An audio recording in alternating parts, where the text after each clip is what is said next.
महाभारत के महारथियों और योद्धाओं की जब जब बात की जाती है तो कर्ण का नाम सबसे ऊपर लिया जाता है। वह महारथी और महान धनुर्धर था, लेकिन जीवन भर उसे खुद को साबित करने के लिए संघर्ष करना पड़ता।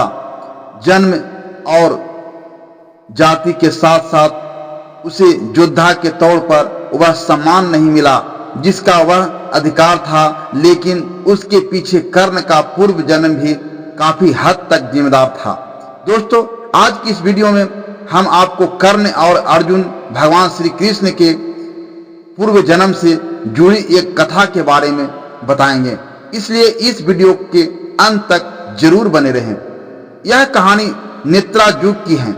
नेत्रा युग यानी भगवान श्री राम का युग।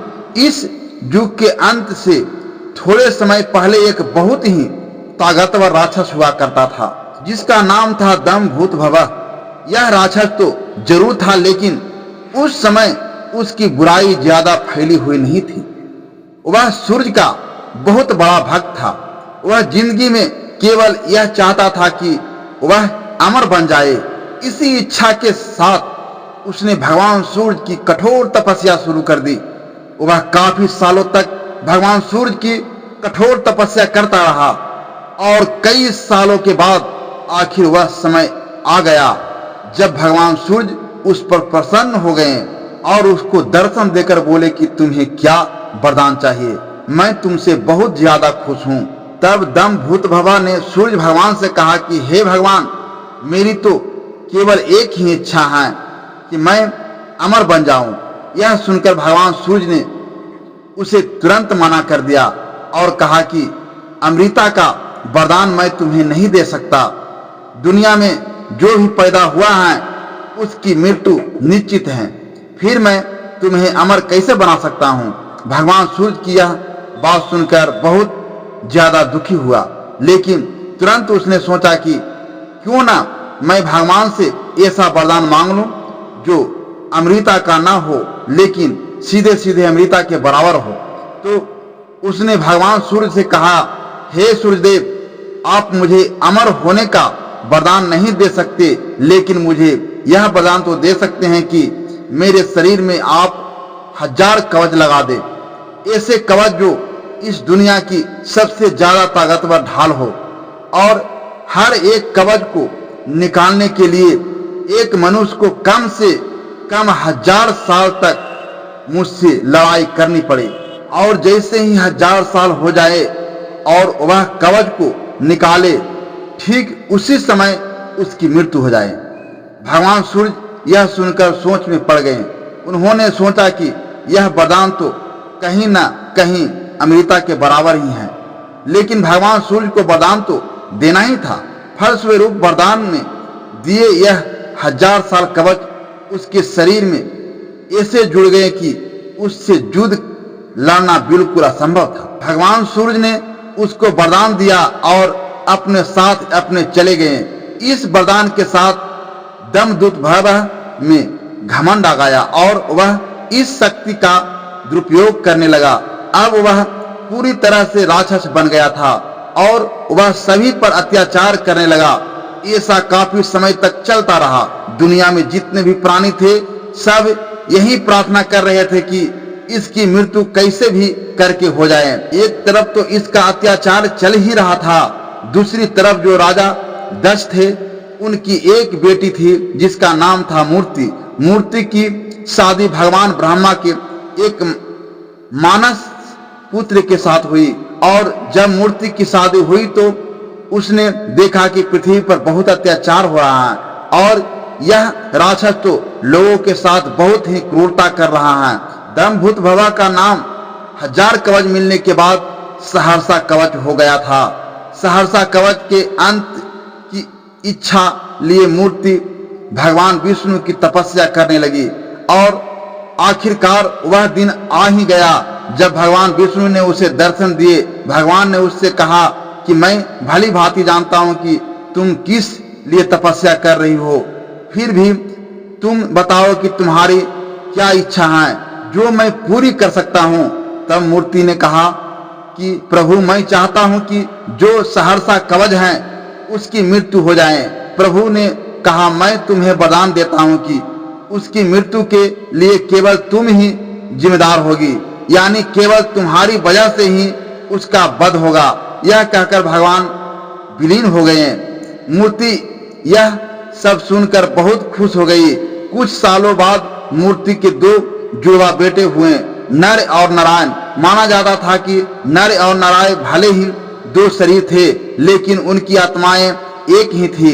नर जो कुछ भी सोचते थे उसको नारायण पूरा करते थे, और नारायण जो भी सोचते थे उसे नर पूरा कर देता था। एक समय की बात है, जब ये दोनों बद्रीनाथ में पूजा पाठ कर रहे थे, उस समय सहरसा कवच वहां पर आ पहुंचा और बिना मतलब के लोगों और जानवरों के ऊपर अत्याचार करने लगा। जब यह बात नर और नारायण को पता चली तो नारायण वहां से उठकर चले गए। नर वहीं तपस्या में लीन रहे। नारायण ने देखा कि यह तो बहुत गलत हो रहा है और यह राक्षस बहुत आतंक मचा रहा है, तो नारायण ने सीधे सीधे उस युद्ध के लिए ललकारा। उस राक्षस ने देखा कि यह कौन है जिसने मुझे पहली बार युद्ध के लिए ललकारा है। वरदान मिलने के बाद पहली बार सहरसा कवच की आंखों में डर दिखाई दे रहा था। फिर नारायण और सहरसा कवच के बीच 1000 साल तक कड़ा युद्ध चलता रहा और आखिरकार वह समय आ ही गया जब उसका पहला कवच नारायण निकालने वाले थे। युद्ध होते होते नारायण ने उसका पहला कवच खींचा और जैसे ही पहला कवच बाहर निकला वैसे ही नारायण की मृत्यु हो गई। उधर नर पिछले 1000 से भगवान शिव की कड़ी तपस्या करके मृत संजीवनी की विद्या प्राप्त कर चुके थे। इधर नर उठे और नारायण को तुरंत अपनी विद्या से जीवित कर दिया और नर ने राक्षस के साथ युद्ध करना शुरू कर दिया। उधर जीवित हुए नारायण तपस्या में लीन हो गए। अब नर का युद्ध राक्षस के साथ चलता रहा। 1000 वर्ष बीते और फिर जैसे ही नर ने दूसरा कवच निकाला उनकी मृत्यु हो गई। दूसरी तरफ भगवान शिव की आराधना करते हुए नारायण को मृत्यु संजीवनी को जो विद्या प्राप्त हुई उससे उन्होंने नर को जिंदा कर दिया और नारायण ने फिर से युद्ध करना शुरू कर दिया। उन्होंने तीसरा कवच भी निकाल दिया और उनकी मृत्यु हो गई। नर ने तपस्या से उठकर अपने भाई को पुनः जीवित कर दिया और जीवित होते ही नारायण वापस तपस्या में बैठ गए। दूसरी तरफ नर ने फिर से लड़ाई शुरू कर दी। ऐसा करते करते दोनों भाइयों ने मिलकर राक्षस के 909 कवच उखाड़ दिए। अब एक कवच ही बचा था जिसके कारण सहरसा कवच घबरा गया। ऐसा सचमुच भगवान विष्णु के वरदान के कारण ही हुआ था कि नर और नारायण की आत्मा एक ही थी पर शरीर दो। दोनों की मृत्यु एक दूसरे के बिना निश्चित ही नहीं थी। राक्षस समझ गया कि ऐसे तो मैं जीत नहीं पाऊंगा, अब तो केवल सूर्य भगवान ही मुझे इनसे बचा सकते हैं। और वह वहां से भागते हुए तुरंत सूर्यदेव के पास पहुंचा और सूर्यदेव की शरण में चला गया। अब सूर्यदेव ने कहा कि यह मेरा भक्त है, इस तरह से मेरी शरण ले रहा है। तो सूर्यदेव ने उस पर दया दिखाते हुए उस राक्षस को अपने अंदर समा लिया। नर और नारायण को जब यह बात पता चली कि सूर्यदेव ने एक राक्षस को अपने अंदर समा लिया है तो उनको बहुत बुरा लगा।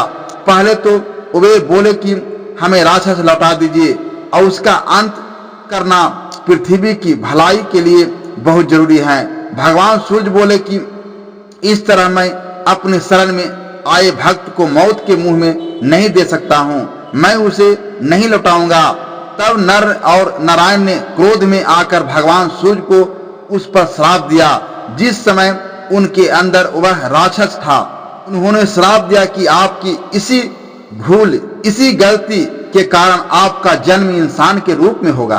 अब जैसे ही नर और नारायण ने भगवान सूर्य को श्राप दिया वैसे ही एक युग का अंत हो गया। और सूर्य देव को भी श्राप तब मिला था जब राक्षस भगवान सूर्यदेव के अंदर समाया हुआ था। फिर इस श्राप के फलस्वरूप भगवान सूर्य का जन्म सूर्य पुत्र कर्ण के रूप में हुआ, जो कि भगवान सूर्य का ही अंश थे, और इसी कारण से कर्ण के पास बचपन से अर्थात जब से वह पैदा हुए थे तब से ही कवच उनके शरीर में था। यह कवच उसी राक्षस का था जो नर और नारायण से लड़ाई करते करते सूर्यदेव के पास बचने आया था। उसके पहले जन्म में 999 कवच तो नर और नारायण ने काट दिए थे। सूर्य भगवान के अंदर प्रवेश करते समय जो एक कवच बचा था वह वही कवच था जो कर्ण के पास उनके जन्म के समय में था, क्योंकि भगवान सूर्य ने ही कर्ण के रूप में इंसान बनकर जन्म लिया था। कर्ण का जब जन्म हुआ उस समय कर्ण के अंदर दो लोगों के अंश थे, एक उस राक्षस सहरसा कवच का और दूसरा भगवान सूर्य का। सूर्य भगवान का अंश होने की वजह से कर्ण इतने बड़े दानवीर और अच्छे इंसान बने। वहीं कर्ण के अंदर उस राक्षस का भी अंश था। इस वजह से कर्ण हमेशा गलत के साथ खड़े रहे और गलत के साथ मिलकर ही उन्होंने महाभारत की लड़ाई लड़ी।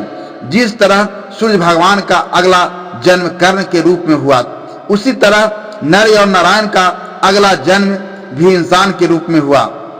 नर का अगला जन्म अर्जुन के रूप में हुआ और वहीं नारायण का अगला जन्म भगवान श्री कृष्ण के रूप में हुआ। नारायण यानी श्री कृष्ण ने इंद्रदेव से कहकर ब्राह्मण का वेश बनाकर कर्ण का कवच निकलवा दिया था, और इस तरह भगवान श्री कृष्ण के कहने पर इंद्रदेव ने कर्ण से उसके कवच और कुंडल दान में मांग लिए थे। कवच निकलने के बाद अर्जुन द्वारा कर्ण का वध कर दिया गया था और इसी प्रकार सहरसा कवच का पूरी तरह से अंत हो गया था।